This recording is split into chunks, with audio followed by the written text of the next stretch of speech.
first time in their history, the Calgary Flames are making a playoff run, and someone other than Peter Maher is calling the action on the radio. Peter, though, still taking it all in just from a different perspective. He's here to give us his take on the team's first playoff series win since 2004. Peter, I know you were there watching on Saturday. Let's start there because where does that game rank? And you've seen so many. I've seen a lot of games, you're right. And that game on Saturday night, I never saw anything like that in my entire career. Wow. And from a standpoint of the Flames and the great comeback and the fans. And I really give the fans a huge assist for the Flames coming back in that game. They got behind 3-0 right off the bat, 3 goals in the first 4 shots for the Canucks. And the fans just never stopped. I mean, they maybe paused for a second or so because they were kind of a little bit of shock when they get behind like that. But they went right back with the Go Flames, Go chant. And to me, that gave the guys a little bit of added inspiration. I've always said that it's more important for a fan to be behind a team when they're down than when they're ahead. And a lot of times, when a team gets down like that, the fans start booing and that sort of thing. And it was interesting, after the game on Saturday, I was talking to a couple of guys from Vancouver who were marveling about the fans and the way they reacted.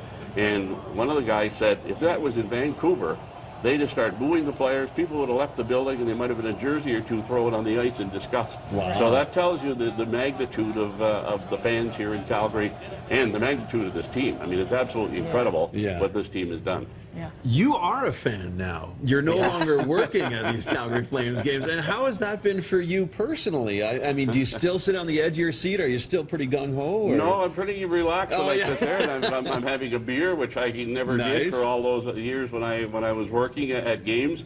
And I just sit back and enjoy the games, and I cheer and applaud when something good happens with the team and all of that. And when things are not going so good, I was a real part of the group getting into it. The only thing that I find that's a real difference is that you're really you're more nervous watching a game as opposed to broadcasting it.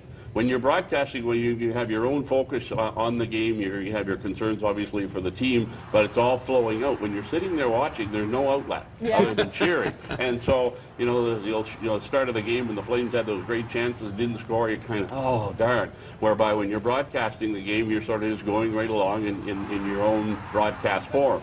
So that's been the biggest difference other than able to have beer.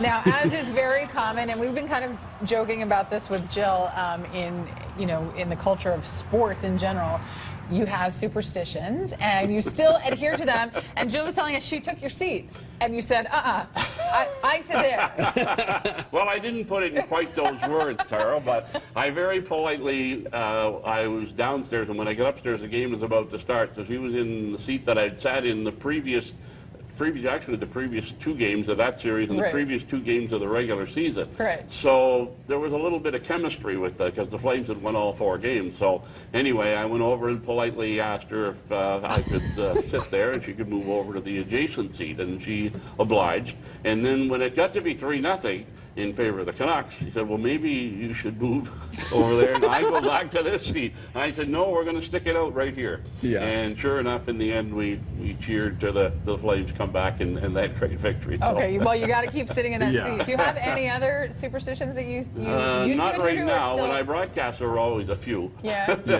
But that, or sometimes you'd wear the same tie, or sometimes the same shirt or whatever. There were all kinds of little rituals I had then when things were going good. But right now, it's really just where I sit. Anaheim. Let's talk about Anaheim. That's next up for our Calgary Flames. What are your thoughts about Calgary taking on the big mighty Ducks? Well, most people don't give the Flames any chance, and as Bob Hartley was saying yesterday, I wonder why we're even playing the games, and that's something to that effect. But this team has done so much that was not even anticipated that I wouldn't count them out. I just think that the way things have been going for this team, they can possibly knock off the Ducks. I wouldn't rule it out at all. I mean, the Ducks are a bigger team. They got a more experienced team and all of that sort of thing.